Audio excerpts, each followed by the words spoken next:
Welcome to SpyCast, the official podcast of the International Spy Museum. I'm your host, Dr. Andrew Hammond, the museum's historian and curator. Every week, we explore some aspect of the past, present, or future of intelligence and espionage. If you enjoy the show, please consider leaving us a 5-star review so other listeners can find us. It really does make a difference. Coming up next on SpyCast. All of this, it all feeds in from fingerprints, biometrics, signals intelligence. It's every form. Absolutely everything is exploited and provides a source of intelligence. And that then drives future operations.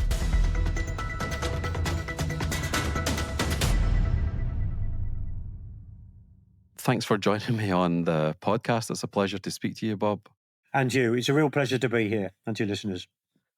It was so great to meet you the other month in the UK. So maybe you can tell our listeners what we were doing in London and some of the places that you led our group to. Absolutely. Well, it was a intelligence and espionage tour, battlefield tour, one might say, focusing really on World War II as opposed to any other era. And it was based on American, British, and a little bit of German intelligence agencies in World War II. So the sites themselves that we visited, really a mix of UK intelligence agencies, a mix of old and modern venues as well, I might add.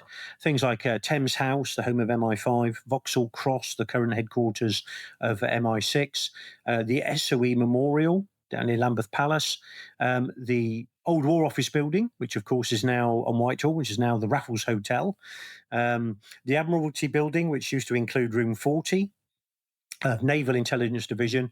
And then we went for a travel outside of London, further up country to cities such as Coventry to look at technical intelligence, the Battle of the Beams, and a little bit more than that. Look at RAF Harrington, which was the home of the carpetbaggers, which will be more familiar to US audience than British, being the special duties flights to support OSS and the Jedburghs, using American aircraft and American squadrons. We had the equivalent down at Thamesford in Cambridge. We looked at Bletchley Park to study signals intelligence during the war, and the intelligence corps, as in army intelligence, at their museum in Chicksands, which is their current sort of training school as well. And Bow Manor, which is, again, a little bit off the beaten track in the sense, not geographically, but in the sense of it's the WWII service, the Wireless Intercept Service, which actually fed the signals to Bletchley for decoding, decryption, and translation and analysis, and so on. And most people tend to sort of focus on Bletchley and not so much the WWII service itself. So that was a good one to get in, made it slightly unusual. And tell us a little bit more about being a tour guide. What's the best thing about being a tour guide, and how did you end up doing this? Well, it started, I have to say, being as old as I am, a long time ago. My father was serving in the military police and was very into military history. And my mother was very much into ancient and British history. So I grew up in a house which was really a history library, thousands of books on both of these sort of topics. And then to add to that, I got hooked really at school. A history teacher, Mr. Barnard, I remember this, forever, literally, called us all into the classroom. He'd sort of darkened it and he leaned over and he said, come in. I'm going to tell you a story of murder, buggery and incest. And there was a pause. And then he said, and that's just the royal family. And immediately that had me hooked. And clearly it was on Edward II, the death of Edward II and his story. Tell me a little bit more about your background, Bob, because it's really sort of multifaceted, right? Light infantry, paratrooper, IEDD, intelligence officer. Tell us about your journey in the British Army. Yeah, well, I'd always wanted really to be in the army from a very young age, as my father was serving and we were traveling the world, Hong Kong, Germany, Northern Ireland, etc. So I knew I always wanted to travel, and I knew I was always interested in the military, And as my mother said, "Well, you're a bit too thick for the Foreign and Commonwealth Office, so I suggest you join the army if you do want to travel." And she was absolutely right. So I did that, and what I found was drawn to a lot of different jobs over time. Some people spend their entire career in one field, although there is an element of posting between different fields and whatever within it. Sometimes the army's keen for everyone to explore throughout their career different aspects of the same sort of trade or job, or MOS in American terms.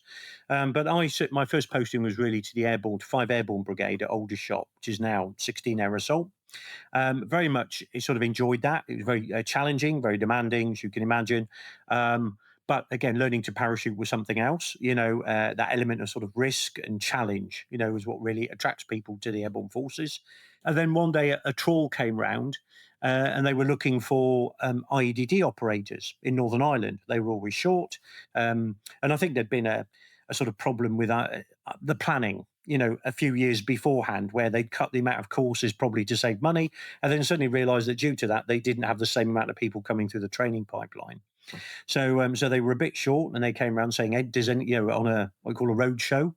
They came around to recruit for that trade and said, "Does anyone want to do it?" I stuck my hand up, thinking, "Oh, that looks technically interesting. You're going to learn something. It's a very academic course." And it was. So I did that, and then went into that particular world and carried on with that really for sort of the rest of my career. But part of that is then really you move into weapons intelligence, doing counter IED and IEDD, etc., EOD. You very much move. Sorry. Just tell our listeners what IEDD is. Oh, sorry. Improvised explosive device disposal. So it's dealing with terrorist IEDs, placed And this was IEDs. the 80s or something, was it? Or the 90s? Yes, it was. Yeah, yeah. So Northern Ireland, this is when the Troubles this is a high point of the Troubles, right? The 70s and the... Absolutely. I did see Northern Ireland while it was busy, long before it calmed down. Yeah. On the surface, it seems like, uh, who wants to be a bomb disposal technician in Northern Ireland in the 1980s? What could possibly go wrong? Like, what made you stick your hand up? Well, just because it seemed technically challenging, it was more academic and it was something new to do, something different. So I stuck my hand up and soon found out the expression, well, certainly in IDD back in the 80s in Northern Ireland, was if you can't do the job drunk, you certainly shouldn't be doing it sober. So I went into that and then went into the intelligence world and certainly ended up becoming an intelligence operator in the intelligence corps later on. Because that, again, weapons intelligence is a shared field. You've got everything from sort of EOD, IEDD specialists within it, also intelligence corps, military police. As you can imagine, all of those skill sets are all about the forensic side of it, and providing that intelligence picture. So it seems like this would be quite an interesting skill set to have, like exploiting technical intelligence, the stuff the equipment that's been left behind in a battlefield or a site of a military operation. It's quite an interesting skill set to have to be a battlefield tour guide, because I'm assuming that some of these battlefields that you go to, there's still some of the material culture is there, or it's almost like it's a crime scene that tells its own story. So you must be able to interpret some of these battlefield sites in quite an interesting way with that skill set. Is that right? One of the things about being a sort of an EOD operator, IDD operator, or intelligence officer, of course, is investigation. And part of that is asking questions, lots of them, and getting, in a sense, answers, and then following off and chasing trails or rabbit holes, if you like, of answers and coming back to the main question. So that sort of flexibility. And also finding out what happened, the history of an area. So if you turn up, to a device, or let's say unexploded shell, in the middle of a field, you are already asking, you're looking for witnesses, and you're asking people, what is the ground being used for before? Was it an old army training area? Was it a battlefield? Does that ammunition then fit with it? Is it the correct thing? So is it all sound quite usual, and fit in? And then obviously a lot of the battlefields you do go to still have a lot of unexploded ordnance on. If you go to anywhere in Flanders, the Western Front from World War One, they still have the iron harvest. X amount of ammunition and remains are pulled up, every year and come to the surface. And that's the case with a lot of the battlefields. I've been to one in the Falklands where you go to the top of the mountain and Mount Longdon, and literally it had everything from machine gun mounts, boots, pairs of boots, part mess tins, everything left by the Argentinians at the time. So it's good to be able to question everything and work out why it's there and does it fit, and then good be able to study the ground. So it does really help with battlefield touring. Mhm. Yes. What kinds of places have you taken tours, Bob? Obviously, London and the Midlands with us, but where else? Well, literally anywhere. I've done everything, and it depends on the history and the era that you've been asked to do. I've done everything from sort of northern Britain along Hadrian's Wall and London to talk about Roman Britain, the battles between the Romans and the native Brits. For everything from, in a sense, South Africa, the Falkland Islands, to the top of Norway and Finland. America, etc., all the way across. To be fair, the only place I really haven't done battlefield guiding is Russia. Okay, but you've done it in Ukraine, right? Yeah, well, I was actually working in Ukraine, and as a result of being there, I was able to look at some of the battlefields there. And for the people I was with at the time, we did a sort of ad hoc battlefield tour. Okay. And you've been over on this side of the pond doing the battlefield tours. You've done them in the United States. Yes, I have. I've looked at some of the forts to do with obviously the Revolutionary War, 1776, and Gettysburg as well, which is fantastic. I have to say, just as much as the one beauty of battlefield touring, certainly with American clients, is they are absolutely interested in British history, not just military history, but everything wider of that as well. And it's the same for us going to the US. Everyone wants to visit some sort of Western town, stroke battle, Civil War battlefield or anything earlier. I know Custer, the Last Stand, is very popular. Who wants to see that? Certainly from a British point of view. And do you have any particular favourites out of all of these tours that you've done, whether it be era or battlefield or location or all of the above? I wouldn't say that. I wouldn't say that I have a favourite. I do love them all, but if you're looking at in terms of intelligence, particularly on that topic, I would certainly say Arnhem is a good one. Well, one because of the airborne side of it, and two because of the intelligence side of it, of them not realising that obviously the SS were in the area refitting and retraining. And although they did realise that they were there was an element of just bulldozing over that intelligence anyway, and going ahead with the operation. Um, and also you might say the failures, where you've got battlefields in North Africa, and of course people say, well, if we were so good at Sigyn and Bletchley Park was reading everything, how come Rommel's offensive was a bit of a surprise and pushed us all back? Well, of course, one, the enemy always get a vote. Two, the weather gets a vote. That's the thing with Arnhem. And three, generals don't have to follow their orders. So as much as we read Rommel's orders, he went ahead with his attack before half of his force had arrived, which was contrary to his instructions. So you can read all the enemy intelligence you like, or signal traffic, but they do get a vote, and people tend to be individuals and cut their own detail. So there's always a surprise coming. So I wouldn't say I have a favourite one. I think they're all great, but they all have something different about them, something you can pull out. And you mentioned Market Garden there. Just for our listeners that are a bit rusty on this, can you just give them a brief overview of what Market Garden was and what role intelligence played? Yes, absolutely. Market Garden was an operation really designed and launched by Montgomery, General Montgomery, and the idea being was to use the northern route from Belgium through Holland into northern Germany.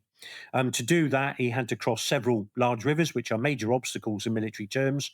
And to do that, he wanted to capture the bridges over those. So he used the Allied Airborne Army, mix of US and British airborne units, divisions, basically to then drop near those bridges and take them. And the idea was then the ground force part of this operation, 30 Corps, was to drive up the main avenue of approach to those bridges and relieve the paratroopers in place that had taken them ahead of time. And that would then open up the German front line. On the flanks, they would have to sort of pull back or retreat because they'd been penetrated, and it would open up a route into northern Germany to launch future operations into northern Germany. So that was basically the overview of it. The intelligence was really, um, Well, intelligence at every level. Again, tactically trying to find out where the German defences were, especially around the objectives, target areas, the bridges, etc. Using a mix of human signals intelligence, imagery intelligence from aerial reconnaissance. All of those factors came in. But again, like everything, you never quite get the whole picture. You only ever get a percentage of it, and you have to sort of connect the dots and make some educated guesses. Rather than a wild ass one, you might say, guess at all of this. And of course, in some cases, intelligence gets overruled, or by command, it doesn't fit in with people's perception, or not what they want to hear. And certainly with Boyd, Browning takes a lot of flack, for overriding the intelligence that there were SS armored units in the area refitting from the previous, battle for France, and everything they'd lost. So they were sort of, again, there were assumptions made of how good they were or how capable those units were and how they could affect the airborne landings, which of course they did. And that led to a lot of finger poking and bitter recrimination after. Maybe there's another example that you could give us about a battlefield or intelligence. I don't know. I know you've done a lot of work in the Western Front in World War I, and it's probably something that a lot of people don't know much about. What was the intelligence game there? What were the main issues? 'Cause it seems like on the surface, it seems like intelligence would be less important for a static stalemate than for dynamic maneuver warfare, as you see in World War II. So, what was the intelligence game there? Well, intelligence, I would say intelligence was just as important, both, coarse grain, constant wider view, and fine grain, looking at specific areas, of interest. It was the same. And really that era sets the standard. You see the birth of modern intelligence collection. Intelligence is as old as well, other trades in human nature. But certainly within World War One, we see the birth of a very modern intelligence. You had HUMINT with interrogating prisoners, captured personnel from the front lines, all the way up to the birth of imagery intelligence with aircraft as they developed in their capabilities. You've got the first signals well, not the first, but certainly a lot more signals intelligence. Initially, people, and with static warfare, there was a lot of use of telephone lines. So methods were developed to intercept those and listen to what was being said on the telephone. And then as more and more radios came into play, and signals, that the code breaking side of it, the interception, the direction finding, the traffic analysis, all of that came into place as well. And not just the military aspects. You also had, people in neutral countries, intelligence agencies breaking into and reading each other's diplomatic baggage, as well as the signals such as the Zimmerman telegraph, etc. So it was being done at all three levels: strategic, operational, and tactical. And we very much see the development of technology and techniques that carry on through. So even though it was static warfare, in a way, it was no different to what was done later in maneuver warfare. And it was certainly just as important. Although I would say maybe there was it just wasn't, let's say, as timely or dynamic.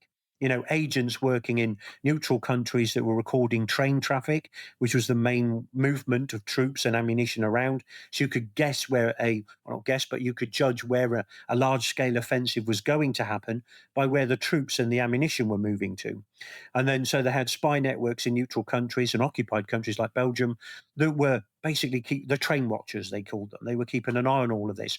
But obviously they didn't have radios where they could then burst transmission that back to London or somewhere to react in a timely manner. They had to physically leave the country, go into a neutral one like Holland, and deliver their message, or use a dead letterbox system to get it back. So I could certainly say it wasn't as timely as maneuver warfare intelligence, but it was equally as important.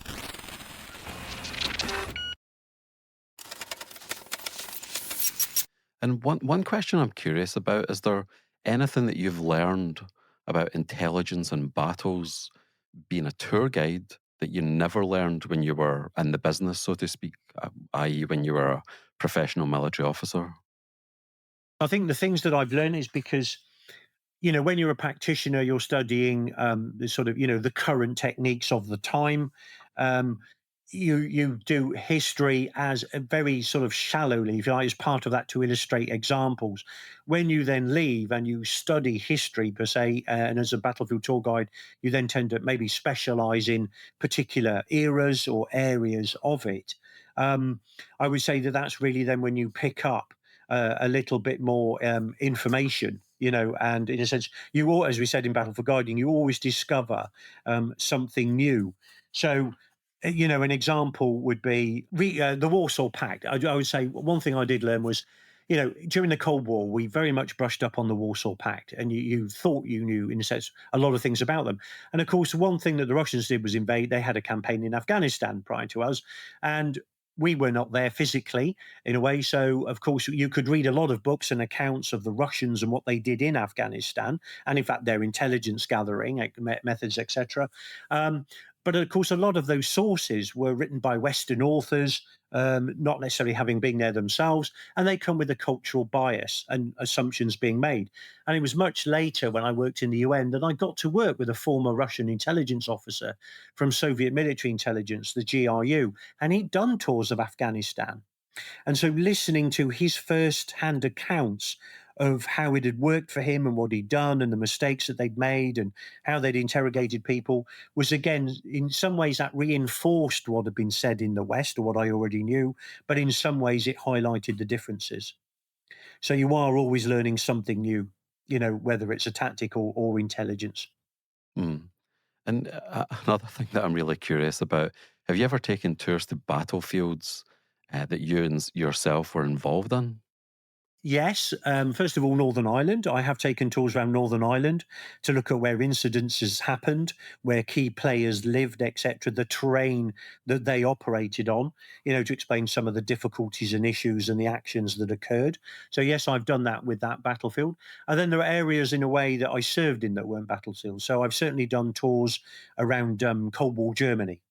Germany today, and it highlighted the Cold War differences because we were preparing for a war at the end of the day. It just, luckily for everybody, it never actually happened. So a little bit of both. And then where you are, I might not have been in the battle itself, but you can sometimes get the opportunity to take people on a battlefield tour, even whilst you're doing an operational tour. Such as Afghanistan, I got a chance to go up the Khyber Pass really and look at the old battles of the 1840s, etc., and the Great Retreat. The British pulled off, etc., or didn't, as the case is. Or whilst in the Falklands, I managed to take my subunit out to one of the battlefields from the Falklands War itself and actually have a look. I think it might be quite interesting, just very briefly, to give our listeners an overview of how World War III would have played out if it had happened during the Cold War. So I'm talking about, you being in the British Army of the Rhine, and the Fulda Gap and the Warsaw Pact, which you spoke about. So just like, I know that there we don't know for sure what would have happened, but the basic assumption was X. Can you tell our listeners what X was? Yes, well, certainly defensive policies changed over time. There was always that argument whether it was full defense and trying to hang on to as much terrain as you could, or whether you sort of pull back and draw them onto killing zones. Every country in NATO had a specific operating area to play in. It was looked like a layer cake on our side, and again, their tactics and the equipment they developed for it was really based on the type of terrain they had. The Americans were quite lucky; they had the scenery, the Fulda Gap to defend the mountainous terrain, in that sense, with the gap in the middle of it. Whereas we had the British, had inherited the rubble from World War II, so they had the northern plain, better tank country, more open. So everyone had slightly different ideas, but I did get the opportunity to talk to Russians after the wall had fell. And one of them really sort of outlined a bit of, or gave me an idea of their thinking in terms of their plan to invade the West. And that was really, they were thinking on a far bigger level in a way. They would have literally, tank units and armored infantry, etc., all pushing at the British line. They had obviously their reconnaissance element trying to find the boundaries between the NATO units, because it basically one side of that border, if you like, might think the other side had their view and that covered by fire, and the other side would assume that the others did. the people to their flank. So ultimately, you can exploit a gap, and that's what they were looking for to then drive an operational maneuver group like Third Shock Army right through that gap to break into on a large scale into our rear areas. And interestingly enough, every side obviously would have engaged in some form of deception planning, but I was quite taken by the fact that this guy was willing to literally sacrifice one of the 7 airborne, divisions that they had in the Warsaw Pact to actually drop it on a bridge on a main avenue of approach, a likely, maneuver area, and actually have them drop on that to take it and seize it from the British. And this was the bridge at Hammond, on the grounds that we would be so worried, thinking about sort of Market Garden here, thinking that, wow, this is obviously their main line of effort, the fact that they've taken this bridge, and squander any armoured reserve that we might have to then take it back. And he would, of course, just left them in place to die in place, realistically, his own troops. But the idea being he himself had already wrecked another bridge capable of taking the weight of his tanks as disguised as a truck driver during the Cold War in peacetime. He'd driven along those routes, looked at where the air assault would actually go and where his tank forces would then go to make it look as if they were driving towards the bridge, but then cut off and cross a bridge further south down the River Rhine. And in a sense, then completely, break into our rear area and cut us off, therefore forcing a higher level sort of surrender, or an issue that we couldn't get out of. And again, then when it would ever come down to, the use of CBRN, really tactical nukes or gas, certainly the Russian policy was to use it, rather than wait to be fired at. It was a case of, will it give an advantage? How much would the response be? Whereas I think NATO would have been very sort of divisive on whether they could use nuclear weapons or not. Bear in mind, you're on German soil. So it's easier for some of the allies to say, yeah, let's use TAC nukes to stop this mass armoured advance. And that would have been a different view from the people actually having to farm it afterwards. Well, thank goodness it never happened. Absolutely. Although we always used to practice, we spent a lot of time in Germany learning Russian phrases like, can I have my ferry ticket back, please? So, we've spoke about technical intelligence, and just out of interest, can you tell us a little bit more about that? Is this something that only specialized soldiers do, or do ordinary soldiers do it too? Are they also trained in how to exploit the things that are left behind by the enemy? Yeah, it certainly comes to prominence during World War II. And as you hit the nail on the head there, naval intelligence formed the 30 Assault Unit, which involved elements of foreign commandos, from 10 Inter-Allied Commando. They had various commandos from different occupied countries, actually including Germans in ex-troop that had emigrated before the war started and had been screened and vetted and put back into service, volunteered to go into service. So they had all these foreign language speakers trained as commandos. And the idea was that some of that force would then be part of this specific assault course. So during a commando raid, let's say, on the oil tanks, the fish oil tanks in Norway, is a famous sort of raid. So while the commandos have taken the ground and they're busy blowing everything up and destroying the fish oil, the glycerine, which could be used for high explosives, these assault members were then looking for vessels. In this case, they came across Krebs, which was a German trawler. And of course, they knew that people communicated using Enigma, those Enigma machines, especially the rotors that are used for the encryption method, were held there, and code books would be held on board these ships. So they would then try to assault the ship, take it, and they did with Krebs. They shot the captain before he could dump the stuff overboard in a weighted bag, and then managed to recover rotor wheels for the Enigma. In other cases, such as weather ships, they took off Iceland, German weather ships. The commander had left the next month's code book in a drawer in his desk. So they managed to recover that, etc. So, yes, there was always an element, and of course, of technical intelligence and gathering whilst conducting direct action tasks. But of course, the Pathé newsreel of the time shown in the cinema wasn't going to admit that. It was always going to show the commandos with the oil tanks on fire, German captured prisoners, absolutely. It was never going to admit that we'd stolen 3 rotor wheels or got next month's code books, from these raids. And they were conducted throughout the war. And then obviously into, in a sense, modern warfare. if you look at the potential capture mission the mission to potentially capture Osama bin Laden, once he was actually killed, the site was then contained. Everything was exploited. Everything was gathered. Every bit of material. Nowadays, electronic as well as paperwork. Everything they could think of went into bags and was then flown out and taken back for exploitation. So it's a form of technical intelligence or exploitation of a site post direct action task. So yes, they set the bar in World War II, and it goes through to modern warfare. Tell us a little bit more about the Bin Laden raid. I think that's one that many of our listeners will know about or remember from a technical intelligence perspective. Like what went down and what are you thinking about when you're planning that kind of operation? Well, you're looking really at what likely that key target will have, that nodal point in the terrorist network, whatever level, what he's likely to have at his location. So the idea is to then completely exploit that once it's become, once it's been contained, it's a safe area. So the idea is if you have live prisoners, they are obviously handcuffed, but you then take biometric readings of them, whether it's fingerprints, saliva, or the measure of their retina, etc. You're looking at all of that, and then you're looking at what's actually physically in the building itself, and that might be anything from a hand grenade to an assault rifle. That all gets exploited. Its serial number. What type of weapon is it? Is it new or experimental? You'd be looking for something, that's unusual or different, or is it a standard, RGD5 hand grenade, and there's millions of them. But if so, where did it come from? What are the markings on it? What you're trying to prove the sources of supplies to enable you to cut them off at both an operational and strategic level. Then you've got the electronic side. He had a house full of computers. So he had hard drives, he had discs on CD, for example, written material, books, maps, anything like that, tapes of recorded conversations he's had, or news things that interviews that he's done for his own press and whatever they put out there for the world, propaganda.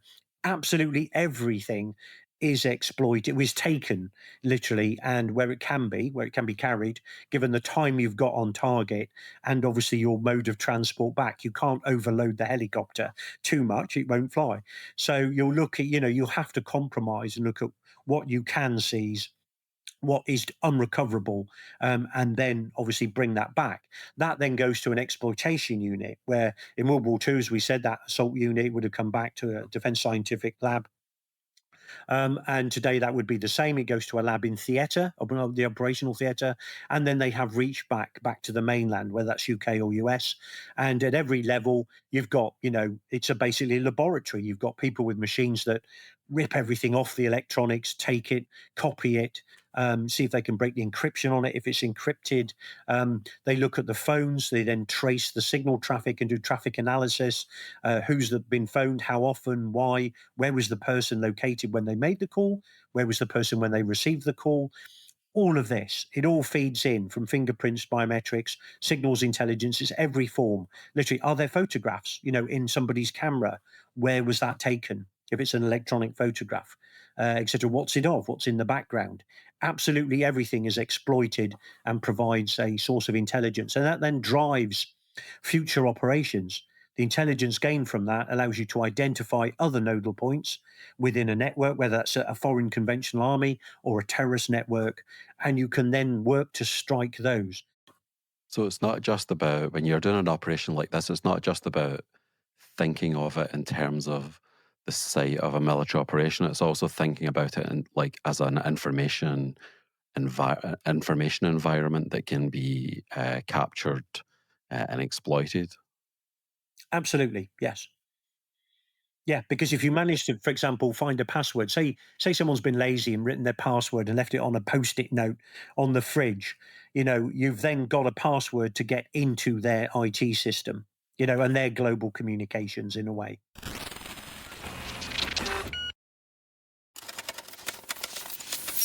I know that you've spent a lot of time studying the special forces, and you were in special forces for a period of time. So, just how close are special forces and intelligence? I know that during World War II, for a period of time, the SOE and OSS, they were particularly close, and now they're maybe, the relationship is quite different. But how do you understand that relationship between special forces and intelligence?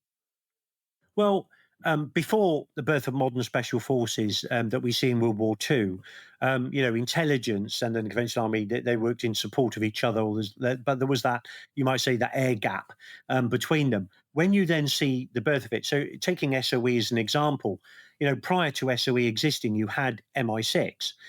You then see the development of unconventional warfare, by special forces, by people like Major General Gubbins in Military Intelligence Research Branch. You look at the campaigns, for example, of the IRA in 1921. Unconventional warfare is as old as intelligence gathering. But in this case, you finally got, in a way, units that did it.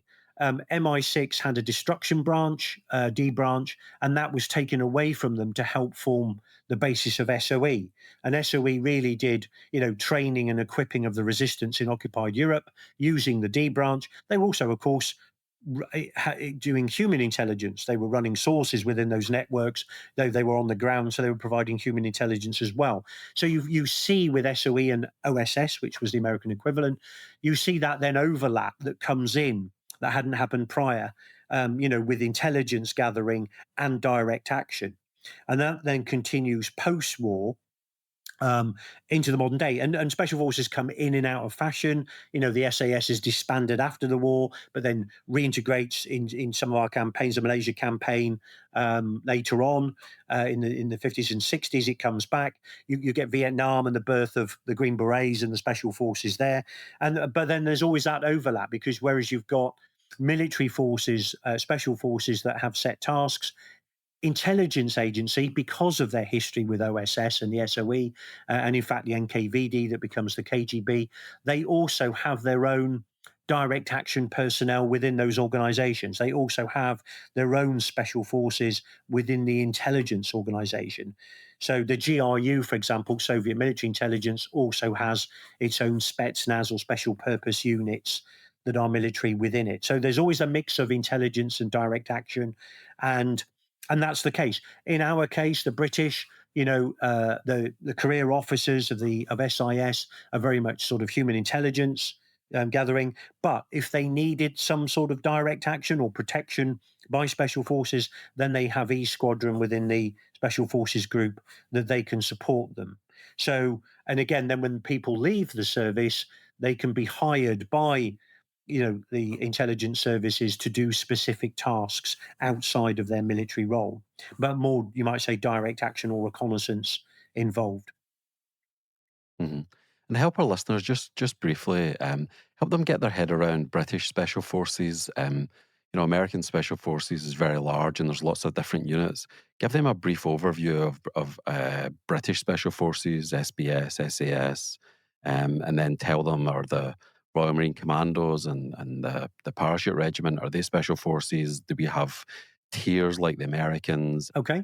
Well, first of all, the airborne forces and the commandos, the Royal Marine Commandos, are elite forces, not special forces.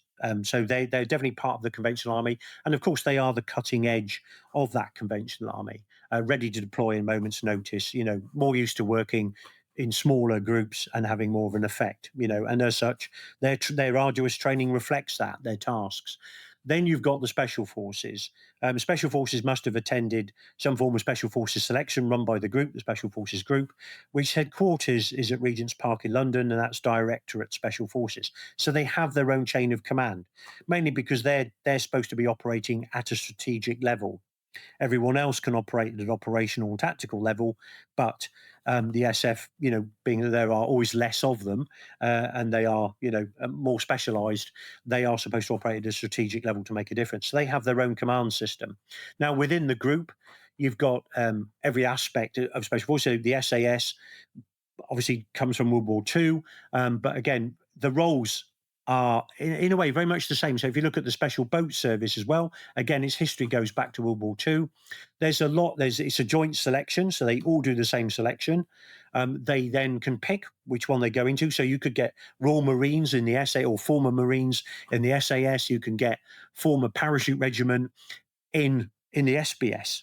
So it doesn't matter which cap base they go to. It's not as stovepiped as the American services, where you get the SEALs are only in the Navy, the Green Berets are only army and they tend to come from Rangers. Our guys tend to come from parachute or commando. That provides the arduous training that starts people off on their path to special forces. But you can pick which regiment you go into. And a lot, their training, sort of mobility or techniques for insertion, mobility, parachuting, very much in a sense the same. The only difference is really the SBS has a responsibility for anything waterborne offshore, and the SBS boat troop within a squadron has responsibility for any water inshore from the coastline. But otherwise, using a rebreather, using a klepper canoe, that sort of those techniques are very much the same. In the way that people use vehicles and means of insertion is the same training. So they're very well integrated. They are supported by a Special Forces Communications Regiment, which again provides the signals aspect of that.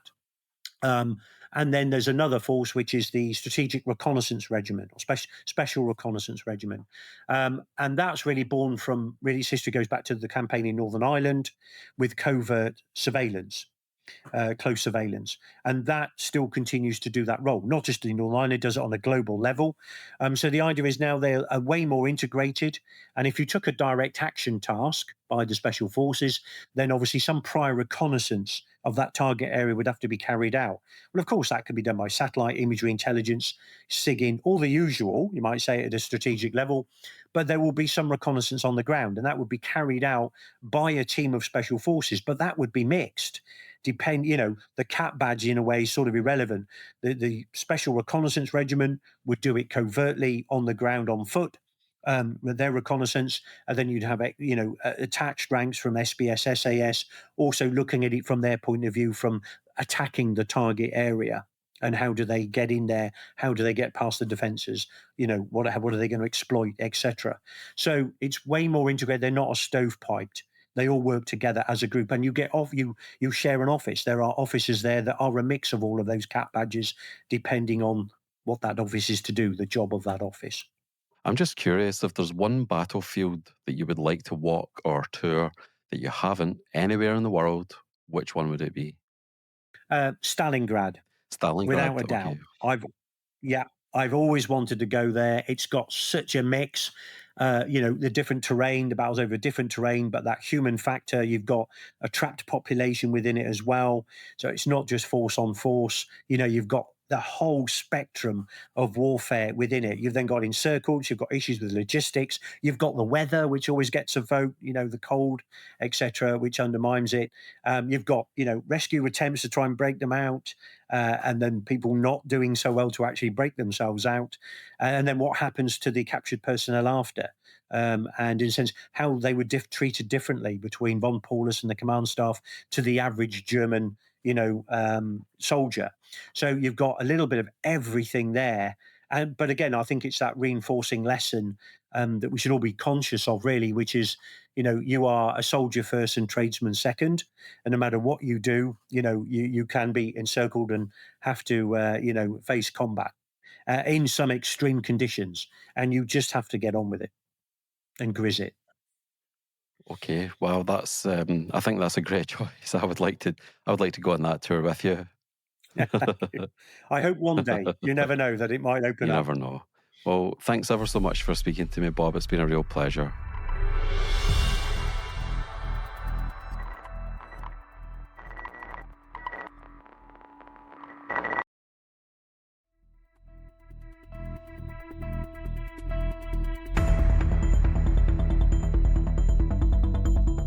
Thank you for listening to this episode of SpyCast. Please follow us on Apple, Spotify, or wherever you get your podcasts. If you enjoyed the show, please tell your friends and loved ones. Please also consider leaving us a 5-star review. Coming up next week on SpyCast. The CIA favors this more kind of scientific approach over the sort of more cultural, intuitive one that the British had tended to adopt. Nonetheless, the shadow of the colonial empire looms over everything and is impossible to escape for this generation. If you have feedback, you can reach us by email at spycast@spymuseum.org or on X @INTL SpyCast. I'm your host, Andrew Hammond, and my podcast content partner is Erin Dietrich. The rest of the team involved in the show is Mike Mincy, Memphis Vaughan III, Emily Coletta, Emily Renz, Afu Anokwa, Ariel Samuel, Elliot Peltzman, Trey Hester, and Jen Iben.